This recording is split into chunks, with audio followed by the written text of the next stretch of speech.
There is nothing wrong with your internet. Do not attempt to adjust your settings. We are controlling the podcast. We control the squealing and the screams. We can make your heart flutter, your eyes blur from tears, or sharpen your mind to crystal clarity. For the next hour, sit back. We are in control of what you hear. We repeat, there is nothing wrong with your settings. You are about to experience the awe and mystery known as the female mind. You are now entering the Fangirl Zone. Welcome to Sci-Fi Talk on the Fangirl Zone, a podcast where we discuss shows on the Sci-Fi Channel. I'm Steve. And I'm Shawn Fangirl S, and today we'll be discussing episode 12 of season 2 of Resident Alien. Insanity never ends. I was a little ticked off at the end. I was like, yeah, it was hard not to be. I don't know. I feel like, I don't want to jump to the end, but I feel like, okay, really? This is happening now? I figured that something like that wouldn't happen till like next season. Right. Well, Yeah. we've got some ratings for episode 12. It brought in a 0.07 in adults 18 to 49 with 0.643 million viewers, making it the 67th rated cable show for the day. That's not bad. Nope. And we already know there's another season. Yes, we do. That makes it a lot easier. Yes. So, episode 12, The Alien Within. Ben struggles to get the townspeople to accept the resort, while Harry and Asta find out the origins of Goliath. Okay, that too. What? Yes. Yeah. We open with a significantly older Harry Vanderspiegel as he sits on his porch and contemplates life. It's 60 years into the future, and humanity appears to be very, very extinct. Harry reveals in a voiceover that Asta died long ago, but he clings tightly to her memory. Harry stares at where the lake in front of his cabin used to be, out at the blazing fires in the distance.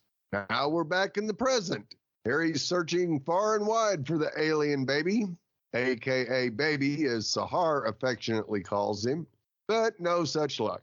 Meanwhile, Sheriff Mike and Deputy Liv test the water in Hawthorne Creek based on Liv and Asta's hypothesis after questioning the relatives of Sam Hodges' patients.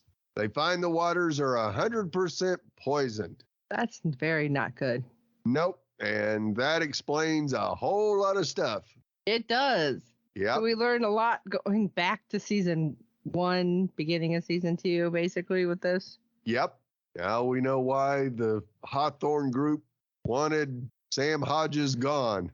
Yep. So next, Asta questions Harry regarding the unknown alien race that plans to destroy the Earth. However, Harry's preoccupied with decorating for Halloween. It is the best season. Yes. And there will be no Shawn. further questions. Yes, I go a little overboard. My little tiny house. Yes. I love it. Harry assuages Asta's fear somewhat, but he once again gets distracted by his horniness for other extraterrestrials. Oh my God, this was over the top. Yes, it was. Especially when he's like, oh, and their worm-scented breath. I'm like, oh, Yeah. I ain't gonna make it. Stop talking about it. Then Mike and Liv's findings lead them to a dumping ground in the lake water, mapping out a clear culprit in the Sam Hodges murder case. Too bad they're pinning his murder on the wrong person. Well, they're kind of, wrapping things up, though. Yeah. Sort of, not really. Later, we see Sahar standing in line for lunch in the cafeteria. Max interacts with none other than General McAllister, who poses as a new employee on the lunch staff. Yeah, seriously, they just hire people this quickly? It's like, okay, yeah, you got a job. You're fine. Yep. Yeah, that's one evil lunch lady. Oh, my God. Sahar notes McAllister's swanky watch, and a wave of suspicion washes over the young girl. Good girl, Sahar. Don't trust it. Never trust anyone. Yep. At the Dynamics duo's secret camper in the woods, Sahar expresses her concerns regarding McAllister, a.k.a. Agnes. Sahar notes the military nature of McAllister's watch. After Max clutches his stomach in agony, Sahar surmises McAllister planted a tracking device in Max's food. She does go a little overboard with stuff. Yeah, just a little. She procures what looks like a suppository and urges Max to shove it where the sun don't shine. His butt will save the world. That's a whole can of worms I don't think I want to open. No. Meanwhile, Mike and Liv reveal the good news to Asta and Abigail Hodges regarding the ongoing murder case. Since they found something substantial at Hawthorne Creek, the case will move up to the FBI. Instead of sincerely apologizing to Abigail for wrongfully jailing her, Mike fumbles the ball, gifting her with a unique sheriff's baseball cap for her troubles. And Abigail storms out. I mean, do you blame her? Oh, hell no. I was like, did he seriously just do that? Oh, yeah. My God. So next, Darcy pays Harry a visit at the health clinic. She shows him her twisted, gnarly knee, revealing she needs to be in tip-top shape to compete in the upcoming ski competition. Harry, unable to disclose the truth to Darcy, softens the blow by reassuring her she'll be fine. He prescribes her some painkillers. After Darcy departs, Harry wonders if he's gone soft. Is he becoming too human, as Asta said? No, of course not. I'm an alien. That was kind of funny, especially yes. like the whole thing that goes down. But it's like, dude, all right, you're not human. You know you're not human. But as he's saying in his voiceovers, he's like, I only care about Asta. Well, I thought you said nobody cares about anybody on your planet. So yeah, you have some emotion. Maybe it's not, that you're becoming human. You're just growing as a life form. I was going to say a person, but whatever. Later, Ben and Kate deliver a presentation at a town meeting to sell patience on the idea of getting a resort. We see Asta, Darcy, Kayla, and Dan among the crowd, while Mike and Liv stand nearby. Nobody warms to the resort, with Darcy reminding Ben and Kate that installing a highway will make traffic unbearable. Plus, it means a special bridge in town will meet its demise. Dan raises a very reasonable concern about small businesses suffering under the weight of this resort, as the money will only support big corporations. Trickle down doesn't work. Yeah. So far, Ben is drowning in a sea of rightful naysayers. Asta scans the room for a sign of Harry, but our favorite resident alien isn't present for the town meeting. He's out baby hunting.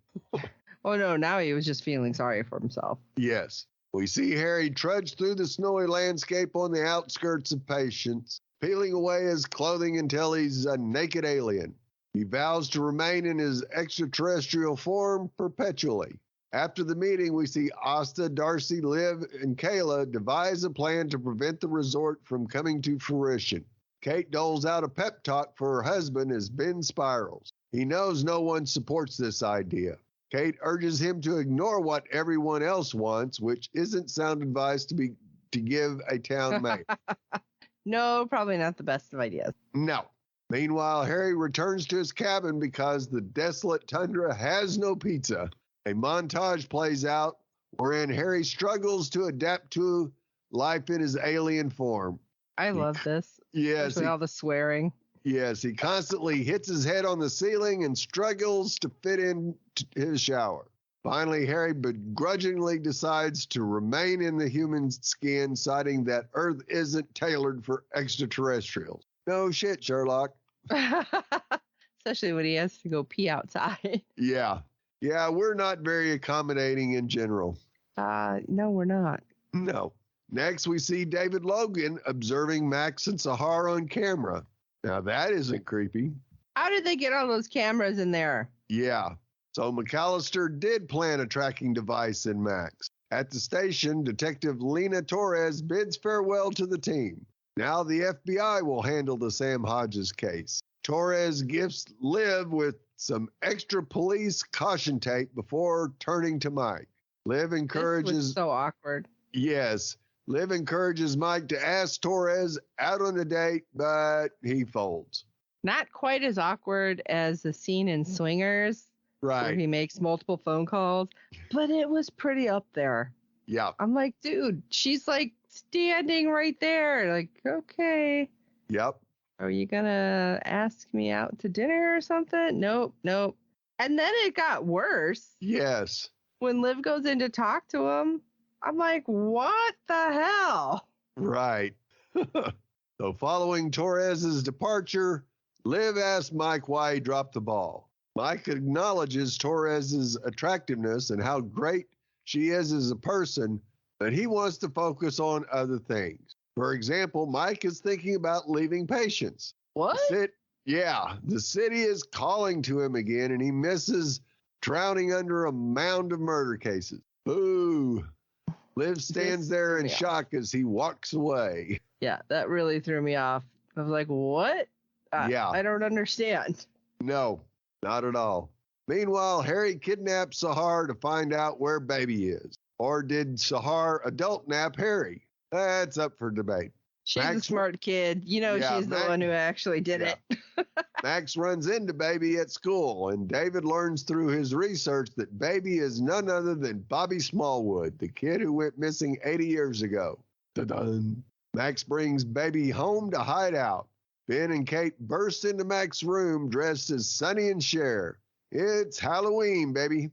Time to don the same costumes we wear every year. They noticed how peculiar baby is, but don't comment on it. What? Yeah, they kind of commented, but at least they didn't do it to him or to Max. Let's put it that way. Well, it's trick-or-treat night in Patience, so Ben and Kate invite their first batch of trick-or-treaters for enamel-eroding sugary sweetness. Say that 10 times fast. Yeah. Ellen reveals she's dressed as Mayor Ben and churns out her best Ben impression. Of course, I thought at first she was trying to be Harry, honestly. Right. And then the more she did it, I'm like, oh. Yeah. And of course, Ben's feelings are hurt, but he suppresses them, barely. Darcy appears on the Hawthorne doorstep asking if Kate can accompany her somewhere special. And we see Asta, Kayla, and Liv with her. Unfortunately, baby escapes Max's room, so the latter goes hunting for the alien child. The baby wanders back to the camper. Excited to see something familiar, baby runs to it. However, McAllister's soldiers await him inside, luring him in with a recording of Shahar's voice. Oh, you dirty dog. Oh my gosh, I was so mad with this whole thing. Yeah. Despite Max's inability to keep his trap shut, Shahar forgives him because it's what friends do. Also, it's against her religion to hold grudges. I love that came back. Yes. Suddenly, we see a helicopter lift the camper away with baby inside. Harry and Sahar arrive at the site to watch said camper fly away. Baby glimpses Sahar through the window while soldiers detain him. I'm shocked he didn't just like jump out and take off somehow still. Yeah. He could have taken them out without any problem at all. Or ate them.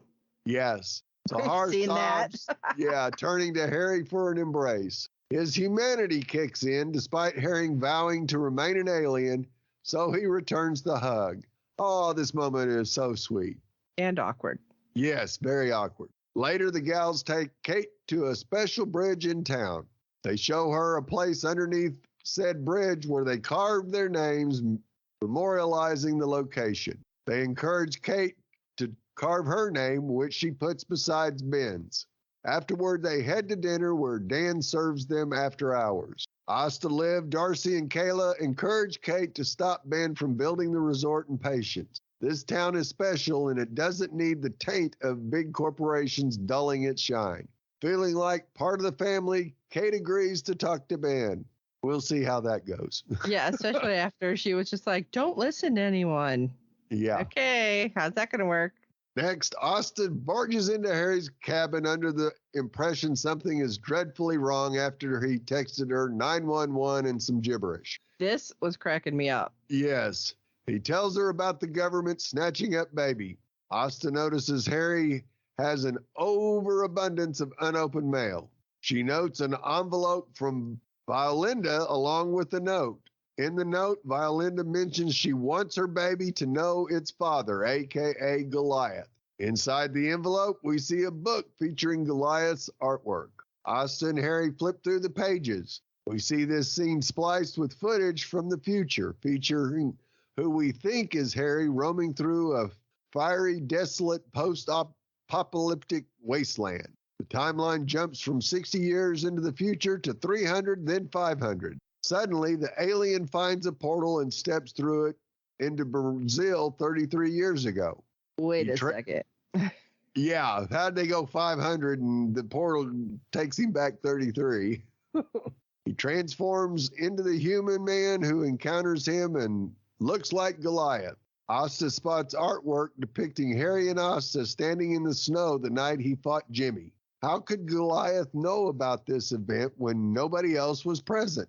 Asta turns to Harry, acknowledging a genuine possibility. Harry is Goliath. That really screwed me up. I'm like, what? Wait, what? Hold on. Yeah. Hold on a minute here. You need to spell this out a little better. Right? Talk about weird secular time machine stuff. Yes. The alien within wears the show's heart on its sleeve, its humanity. It was never about an alien. It was always about the people and how the alien became one of them. Tudyk turns in a stunning performance, deftly showcasing Harry's struggle to hold on to his standoffish ways. At the same time, he inherently clings to humanity, finding he cares about more humans than merely Asta 12 trees. This was just something really over the top.